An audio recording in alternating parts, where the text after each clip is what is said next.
So members, Martin Luther King Jr. changed the world when he proclaimed his dream that his children, quote, will one day live in a nation where they will not be judged by the color of their skin, but by the content of their character. Yet today, in our society, radicals tell us that it is, quote, dangerous to say that you treat people equally regardless of race. This recent destruction of Martin Luther King Jr.'s dream has gone by many names over the years. It's been called identity politics, intersectionality, wokeness, critical race theory, the 1619 Project, and I'm sure there are many others. This ideology teaches that an individual, by the virtue of the individual's race, ethnicity, or sex, is inherently racist, sexist, or oppressive. This ideology teaches that an individual should be discriminated against, partly or solely because of their race, ethnicity, or sex. This ideology teaches that an individual should feel discomfort or guilt because of their race, ethnicity, or sex.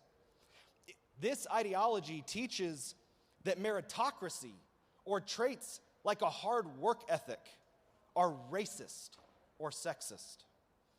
It also teaches that an individual's moral character is determined by race, ethnicity, or sex of that individual.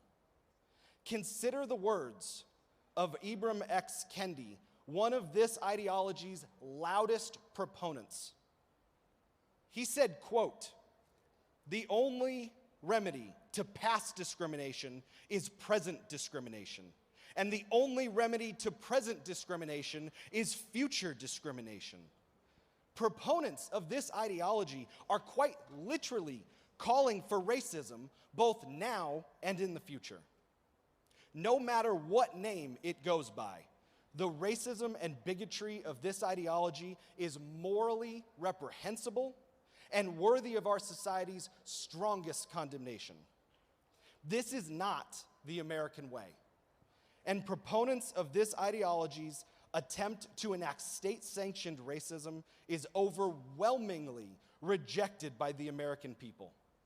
From the Civil War to the Civil Rights Act, America has a long and proud history of standing up to those evils in society that have attempted to institutionalize racism. The American people are good people.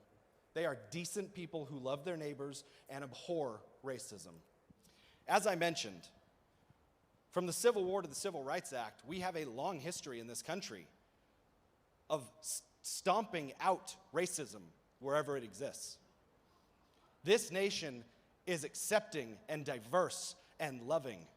And sadly, the trend of teaching this hateful, racist, and bigoted revision of the story of America has reached a fever pitch amongst the activist community on the left that seek to denigrate and demean nearly every American citizen, and it must be addressed. America is not racist, and no taxpayer-funded employees should be propagandized or indoctrinated to say otherwise. The state of Arizona should not use precious taxpayer resources to teach racism to public employees, period.